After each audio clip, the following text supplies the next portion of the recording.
Good morning students. Welcome back to our channel Subhashri at the Tech Guide. Today we are going to discuss a Python concept that is regarding the operators and some list.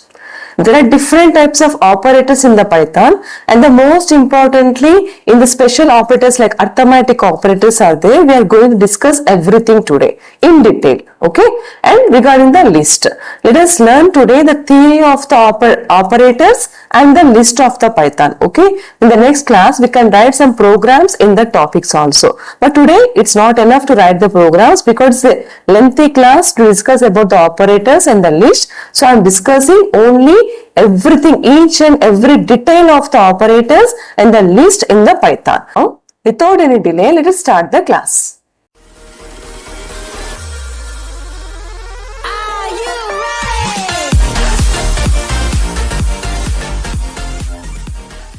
So as a part of today's class, at first we discuss about the operators. Let us start operators in Python. At first, let us learn different types of operators in the Python. That is, Python can provide different types of operators. At first, we can go for the arithmetic operators, assignment operators, comparison operators, logical operators, identify the operators, membership operators, and bitwise operators. Now, let us go in deep according the operators. Okay. Now we are going for the arithmetic operators. The arithmetic operators, at first, these are very simple one. Okay. For this symbol is used for the addition, that is for sum. This is for the subtraction, multiplication. So we can write the expression like x plus 5, x minus 5, x into y. And for the division, this is x slash y. This can give the answer as a quotient. Okay. And next one is the modulus. So modulus can give the answer as a remainder. Next, exponential. Okay, if you use 2 stars, the value can be regarding the exponential. So exponential means x power some n. So this indicates x power y. To indicate the x power y, here we have to use this symbol. Okay. And for the floor division, we use slash. Double slash is for the floor division. Okay. Next, let us go in deep. That is the assignment operators. So the arithmetic operators and the combination of some assignment operators. First one is the equals to. Equals to indicates we are assigning a value into x. So we are assigning the value into the x. Next one, x plus equals. So x plus equals to 3 indicates x is equal to x plus 3. So it adds the value of the 3 and stores into x. That is one addition and the assignment. Okay. Next is minus equal. So x minus 3 equals to 3. This indicates x equals to x minus 3. It makes the subtraction and the value is again assigned to the x. Next one is the x star equals to 3. So this indicates the multiplication, and similarly it can store, that is assign the value into the same variable, that is x. Next one, x slash equals to 3. So a slash, that is quotient value, and it can again store into the x directly. X modulus equals to 3, that equals to x is equal to x modulus 3. X double slash equals to 3, that is the floor division. Floor division again calculates and assign into the x. X star equals to 3. Here we are using double star, that indicates the exponential. It finds the exponential value and stored in the x. Next one is the x and AND operator equals to 3. This indicates a quotient value. Okay. And x NOR operator equals to 3. This indicates the remainder, that is the NOR operator value. Now let us go for the next one. Here floor division equals to 3. So the floor division can be multiplied and given into the 3. That is directly here, if you use the symbol like this, you will get only quotient as the answer. X double star equals to 3, nothing but the exponential as we discussed. This is the bitwise operators. All these are the bitwise operators. So it indicates the bitwise AND operator, bitwise OR operator, bitwise exponential operator, bitwise the greater than operator, that is nothing but the AND operator, and bitwise less than. Okay, NOR operator, and if indicates like print colon equals to 3 indicates x equals to 3. So both are equal and we can print. Nothing but if you write like this, print x equals to 3 means x value is assigned to the 3 and it is automatically printed also. So this symbol indicates assignment and print the value. Okay, that is most important here. Now let us go for the comparison operators. So equals to means it will check whether the x value and the y value are both are same or not. Generally in the computers there is no question of the equal. Of course we call it as equal, but here it's not like equal. Here we are comparing the values of x and y. If both are equal, it indicates that it is the equal. Okay. Next is not equals to. Not equals to symbol is not and equals to. Greater than, less than, greater than or equal to, less than or equal to. These are the comparison operators. We are going for the logical operators. AND operator. It returns both the statements are true or not. If you are comparing more than one condition, then this AND operator indicates true when both statements are true. OR operator. It returns true if any one of the operator is true. NOT operator, it returns false if the result is true. That is opposite. If it is true, then the result as false. If it is false, it returns as a true. That is the NOT operator. We are going for the Python membership operators. So in is the first operator. Here it returns the true value if the specified value is present in that object. Okay. Suppose x in y. If we consider like x value as 1 and if we say x in y, then this the y contains the 1 value, then we get the true. Okay. So these are specially used at the list. Okay. Next in not in. Not in returns if the sequence of the specified value is not present in the object. It returns true when the specified object is not present in the object. It returns true when it is present in the object. Okay. Next are the Python bitwise operators. So as I said before while discussing about the arithmetic operators, these are all the bitwise operators. So AND operator. So AND operator sets bit 1 if both bits are 1. OR operator sets 1 if one of the bit is. So one of the two bits is 1. That is true. Next, this is the XOR operator. XOR operator returns 1 if only two bits are 1. If both are 1, then it returns the 1. Next, NOT operator. It inverts all the bits. That is opposite. If it is 1, it returns true. If it is false, it returns true. If it is true, it returns false. Next is the zero fill left shift operator. These two can also be called as shift operators. Okay. Then this is the zero fill left shift operator. So shift pushes to the 0 in from the right to and its leftmost bits are all off. Shift right operator. It pushes the copy of the leftmost bit from the left side and the rightmost bits are fall off. So this is about the bitwise operators. Now let us discuss about list. So this is the all about the operators. Now we are going to discuss about the list in Python. This is the topic of list. At first let us discuss about the definition of list. So lists are used to store multiple items in a single variable. We can store many number of items in a single variable. Okay. This list are 4 built-in data types, and in Python, a store collection of the data can be done with the other 3. That is through the tuples, set and dictionary. So a list can be done with the stored collection of the data. A combination of tuple, set and dictionaries with the list can be done in Python. Okay. But generally, I can say lists are arrays in other languages. Just like arrays, here we are using the list. Okay. Lists are created by using a square brackets. By using these brackets, we can create a list. Okay. Now, one more thing, let me explain. But in another languages like C, C++ and the Java, arrays are the single variable which can store multiple items, but it cannot store the combination of other collection of the data. But in the Python, The list can be stored with a combination of tuples, sets, and the dictionaries. This is the difference between the arrays and the list in Python. Okay. Now, let us discuss how to create a list.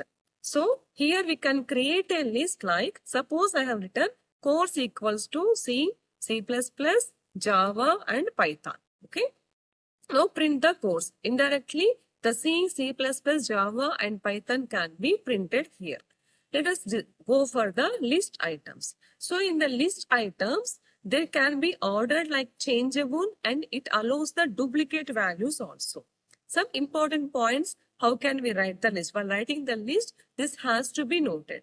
And the list items are indexed. That is, this C is stored in some 0, C++ is stored in 1, this is in 2, and this is in 3. So according to this index, we can directly call the values also. We can see the examples further. The second item, that is, first is 0, 1, 2, 3. Like this, the values which are stored in the variable can be like an index item. Okay. And list are the order. That means it can define the order and the order will not be changed. If you fix the order like this, the order cannot be changed in the list. If the user added the new items will be placed at the end of the list. Suppose if you add anything like Orkin like here, so it can be added at the end of the list. So these are the main points we have to note while creating a list items. No, the list items cannot be changeable, right? So it means we can change, add, remove the items in the list after it has been created. Okay. Next, since the lists are indexed, the list can items have the same values. That is, to determine the items as a list, we can use the length function also. Suppose the list items of any data type, it can store any data type.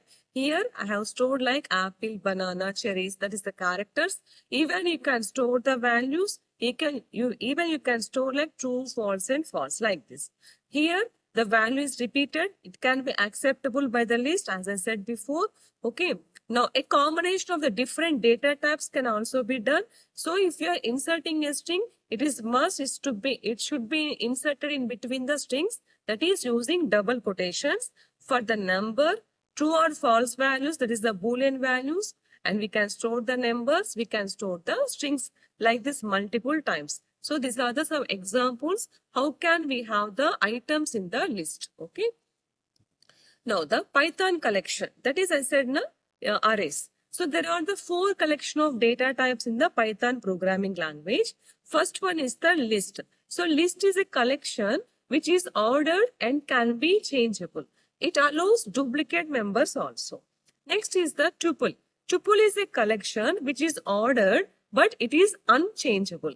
It allows the duplicate values. Set is a collection, but it is unordered, unchangeable, and unindexed. And here no duplicate members can be accepted. Dictionary is the collection of ordered and changeable. No duplicate members are accepted. So these are the different Python collections of arrays. The Python accessing the list items. Let us discuss in deep about the list. So we are discussing how can the Python access the list items. The list items of the index can be accessed by using the index number. Suppose, for example, here one list is there, that is data, information, and the database. If I access a print of this list of 1, then you will get only the data. Like this, we can access the items of the list. Suppose if you want the information, we have to write like print and the list variable. Okay. The variable of the list. After that, the index number. That is 1. Okay. Here 2. Okay. Negative indexing. So negative indexing means starting from the end. That is -1 refers the last item. -2 refers the second last item. If you write -1, then we'll get the database. That is in the reverse order also. We can make the indexing of the items. Okay. Now, range of the indexes. So you can specify the range of the indexes, where to start, where to end the range. Okay. Previously, if you write like this directly, it starts from the first letter, that is the first item of the list and ends here. By the negative also, it starts at the end of the item and ends here. But while using the ranges, we can specify at the start item and the end item also. So while specifying the end item, at first you have to write the start item like this and you have to go for the end item like this. See, sometimes if you want to go for 0, 1 and 2, it starts the index as the 0, 1 and 2. Okay. If specifically if you want to write as 1, this will become as 1, 2 and 3. Okay. That is the user specification. Previously, here in the previous example, we make as 1. That is the list of the item. It is the first list. Here also -1. That is the list of the item of the first list. Here we are not specifying the index. Okay. So let us discuss the range of indexes by specifying where to start and where to end the range. So previously here simply we can specifically we can access one element here. That is one item of the data. But now here we can specify the starting range and ending range of the indexes of a list. So by specifying the range, the return value will be the list for a specific items. Let us see the example. So here this list provides like C, C++, Java, Python, Oracle, Web and Data. These are my items. Here I have started with the 2, that is starting value, ended with the 4. So this is 0, 1 and 2. So it starts with 2 value, 3 and 4. Ends with the end value. Like this, we can write the start value and the end value of the indexes. This can be done in the negative way also. So range of the negative indexes. That is, the specific negative indexes start and searches from the end of list. So by the negative indexes, this is 0, -1, -2, -3, -4, -5 and -6, right? So here we have started with the -3. That is -3 and ended with the -1. So like this, we can go for the range of negative indexes. So now we are going whether to check the item is exist in the list or not. So to determine a specific item is present in the list, we use the keyword in. For example, suppose here my list is Java, Python and the Oracle and I'm checking if Java is in list or not. So using this keyword, it will check whether the item present in the list or not. Okay. So if it is present, we can print the answer like this. Yes, Java is in the list. So this is my output. Like this, a list with the in can be checked like whether the item is present in the list or not directly. Okay. Now we can go for how can we change the items, the position of the items in the list. Because we said list is a changeable. Okay. So change the item value. To change the item value, we refer the index number. Suppose here my list is C, C++ and the Java. So C is at the position of 0, C++ at 1 and Java at the 2. Instead of C++, Python has to be printed. So this list of 1 equals to Python. That's it. If you print the list, here we get C, Python and the Java. Since we have changed the position of the index as 1 as changed by the Python. Okay. Now we can change the range of item values also. We can move the item values also. Okay. To change the value of items in a specific range of a list, the new values and the refer range of the index numbers and where we want to insert the new values, everything has to be done. Suppose for example, here the list is C, C++, Python, Web and Oracle. Now here it is 0, 1, the index numbers 2, 3, 4 and 5. I am changing from 1 to 3. So my 1 is C++. Instead of C++, I should get data. Okay. Next, the third one is the Python. So instead of Python, I should get the database. So my print list is C, data, Java and database. Like this, we can change the range of the item values also. Okay. Now, to insert the value in the Python. So if you want to insert more items, or you can replace, the new items will be inserted where you want to specify and the remaining items can be moved accordingly. Okay. So it can move easily. If you add the new item, the item value can be moved accordingly by easily also. So here the list is C and C++ Java. 1:2. So 0, 1 and 2. It has to move 1 and 2. So C, next we should get the Java, 2 has moved as 1. Next one is the Python, next one is the data. Like this we can move more items also. For suppose less, if you want to make it as a less, that is replace, then the value can also be replaced. So 1:3, then the value can be replaced by C and Python. That's it. So we can make like inserting the more items and inserting the less item, or you can replace the new items also like this. Okay. Now to insert the items particularly. So to insert a new list item without replacing. Previously I have discussed with replacing, but now without replacing, we can insert the new item in the list. So the new item of the list can be replaced by using insert method. There is one predefined method which is called as insert. So we can write the insert method. Suppose for example, this is my list name. So we write list name or the variable name which we used for the list and list name dot the insert method. Okay, like this we can add a list. Now this list is C, C++ and Java. Here I have inserted at the second position. So second position is 0, 1, 2. So I have inserted as a C, C++, Java and the Python. Okay. Now add the list items. So inserting the list item means we can insert the item. Adding the list item means we can append the item. So by adding the list item, we use another method which is called as append method. So append method can add the list item only at the end of the list. But insert item can insert the value at a specified index number. Okay. So here I have written like append. So this is about the insert items and the add list items. That is, insert the items can be inserted at a particular position. Append item can be added the values at the end of the list. Okay. Now we can go for the next item, that is inserting the items at a particular positions also. So insert method can be done by using the specific index item. Suppose to extend this one, here we can go for another method that is called as extend list.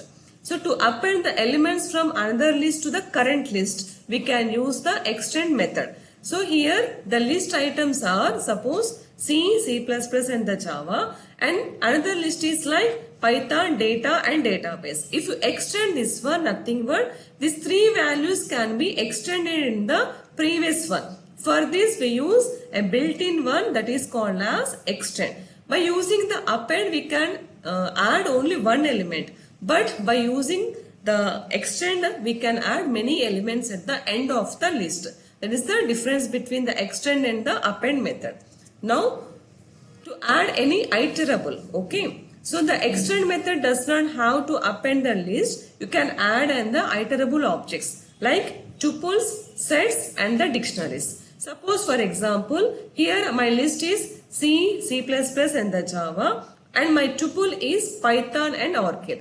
If you can add like this list extends the tuple, then C, C++, Java, Python and Oracle. So the extend can be used using the tuples also. Okay. To remove the list item, here we go for the remove. So remove is the method where we can remove the item of the list. For this C, C++ and Java, I removed the C++. Simply it can be remove the list item. Here we can write the item name directly by using the remove method. Okay. Now there are many more than one item is specified the remove method to remove the first occurrence. Okay. For example, this remove item I have removed like C++, then C, Java and one item is removed, next C++ and the Python. So if there is more occurrences, then it can remove only one item for a position, that is the starting position. The first index I can say. The first index number can be removed if there are the duplicate values in the list. To remove a specified index. Further, we use another method which are called as pop method. So pop method removes a specified index. Suppose my index is 1. Then using the pop, we can remove a specified index that is 1, the C++. Then our answer will be C and Java. See here, I am discussing entire list items with a combination of some methods like append, remove. Okay, next now it is pop. Okay, next one is previously we used like append item, extend item. So everything can be a combination of one list and the method. So please notify all these methods also. Now, if you don't specify an index for the pop, it removes the last item. So, if you don't specify any number, any index number, directly it will remove the last item of the list. Suppose next one is the del. Del is the keyword. It also removes a specified index. So, using del also we can delete the list item for a particular index number. So here my index number is 0 and I am using the predefined keyword del, then this first item can be deleted. So this is a combination of a keyword and the list. Previously pop and the remove are a combination of the list and the methods. This is the difference. Now del keyword can also delete the list completely. Entire list can be deleted completely. Suppose here my list is this one and I can say del the list. The delete keyword can delete a list completely. Okay. But here the clear method empties the list. That's it. Then we can get the braces. It just clears the list. Okay. So clear can again we can get the list is not empty. Simply it makes the clear. But here entire thing the items can be deleted. So the clear method empties the list. The list still remains, but it has no content. That is the difference between delete and the clear.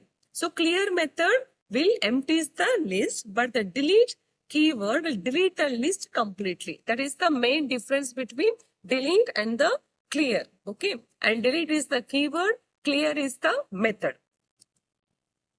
Now we can use the list item using the loops. You can loop the list item by using a for loop. How can we get that is just see. Print all the items in the list one by one. No, my list is this list.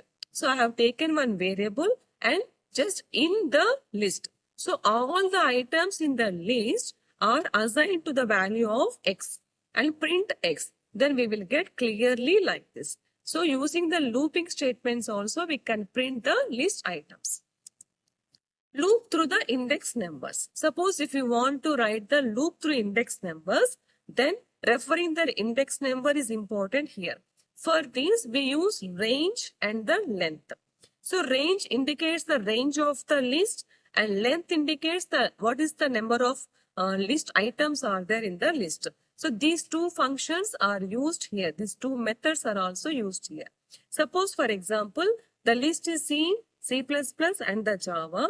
Here I in the range of length of the list. Our length is 3. So our range will be like range 3. So a combination of range and the length functions, we can use the for loop also to print the list of items. All these are the different methods and examples. How can we access the list? Okay. Now using the while loop also we can see. So the while loop, here we use the length function to determine the length of the list, then start the loop and the list items are referring the indexes, remembering that the index number has to be increased by 1 after each iteration that has maintained here. Suppose for example, this is my list. Now I equals to 0 and the length of the list will be 3. So I less than 3. To increase, that is to move to the next item, we have to increase the I value. Okay. So for each iteration, we need to increase. So this is the method if you want to use the list with the while loop. For the for loop, no need of incrementation because range itself increments. Okay. So using the loop and the list comprehensions. The list comprehension offers the shortest syntax for looping the list. So a shorthand for the for loop, it prints all the items. For this, we use one comprehension that is print x for the x in the list. So this is the another way we can go instead of using for loop like this also we can print all the list items. That is, without using the loops also we can go further. So these are called as list comprehensions. Okay, this is the method how can we use the list comprehensions. Now let us see some more examples here. Suppose to add. Now we are entering into the list and the comprehension. So let us discuss some more things regarding the list comprehension. List comprehension offers a shortest syntax to create a new list and it is based on the values of a existing list. Okay.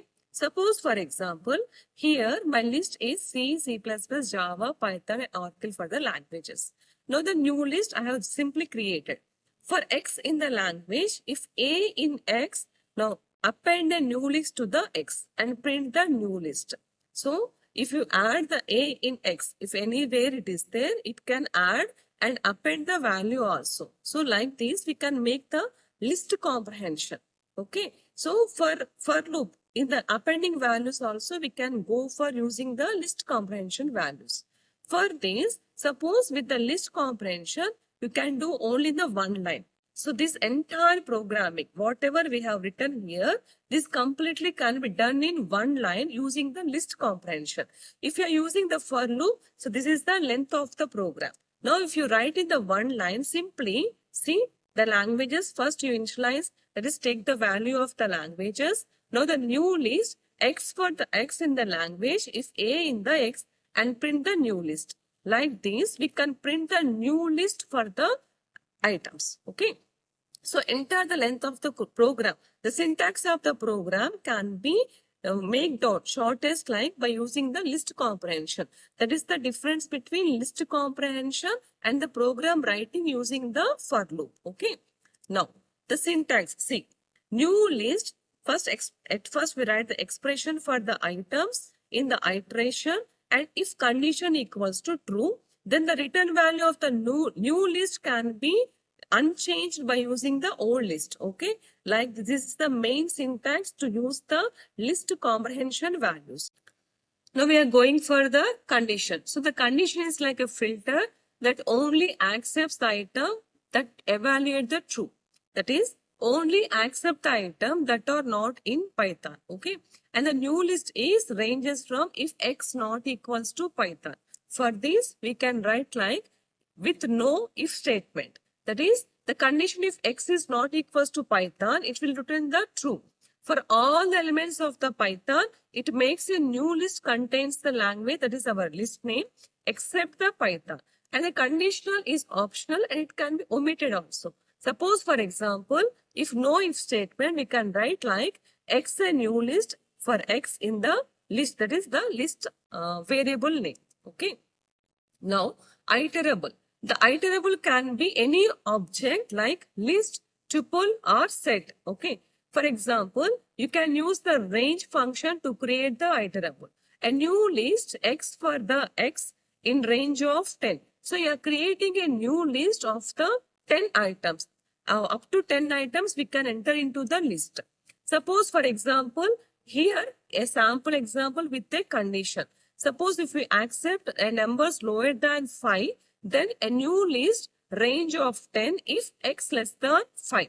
Like this, we can make a combination of iterables and the list range. Okay. The expressions. The expression is the current item. Here, we can also outcome and manipulate before it ends the list of the items. Suppose there are some string items and you want to change into uppercase even though the user has given in the lowercase. So here we can make before printing directly, it can change the values while the outcome. That is the important. Here, suppose set the values of a new list into uppercase. Then we can use X dot upper for X in the range. That is our list name. So while printing before iteration or before printing, the value can be converted into uppercase. Okay. Now see, set we can set like hello. And hello is in the list. Suppose for example, it is in some fruits. Then we can print the hello into uppercase also. Okay. Now the expression here can also contains the condition not by using the filter. Suppose if you return C instead of Python, the x is the x not equals to Python, else it is C for the x in the my list name. This is my list name. So x is not equals to Python, else it is C. Directly the expression can be contain the conditions without making any filters. Okay. Now let us discuss about the Python with the sorted list items. So a sorted list item can be done by alphanumerically by using sort method. Okay. And by default, it will take as a ascending values. Suppose this is my list, and if you are using the list as sort, then automatically all the items can be printed in the ascending order. Okay. Now, for example, we can go for the numerics also. Here is the my list and the list dot sort method. Then automatically we can go using the ascending order. Okay. To make it as a descending order, we have to use reverse. That is, a keyword reverse has to be used to make in a descending order. For making the, suppose this is my list, here sort, if reverse equals to true, then make it as a descending order. Automatically, the values can be printed in a descending order by using a reverse keyword. Okay. This is also a numbers. Suppose if you write the list and this sort reverse equals to true, then the values are all printed in the descending order. Okay. Now, let us go for some customization of our sort function by using some defs also, definitions. So you can also customize your own function, because if you are using the def, nothing but a user-defined function can be created. A user-defined list can also be created. So here we can use a argument key equals to function. So the function will return numbers by using the sort of the list item, that is lowest number first. For this, suppose my example is def my function of the n. Here I have used a absolute function so that the values can be in the only positive, because absolute returns the positive value. Okay. And my list is 100, 15, 65, 82 and 23. Now my function is sort the list items like key equals to my function. Here everything can be sorted by using, by depending upon this condition, n minus 50. Okay. So like this also we can use, or we can customize the values of sort function. Now let us discuss about the case insensitive sorting method. So by default, actually sort method is a case sensitive, that is resulting all the capital letters being sorted before the lowercase letters. Suppose if it is the list, at first it will prefer the capital letters. Okay.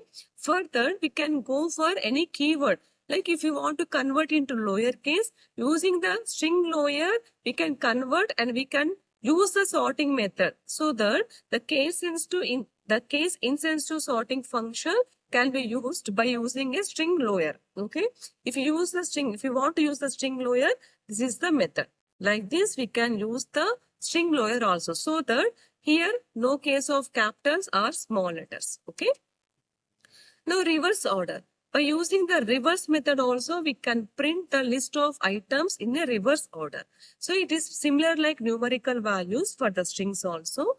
This list, here this is my list. Simply you can write this list and the reverse. Then all the values can be printed, reordered by the index number, just like a reverse index. Okay. Now let us go for some copy list.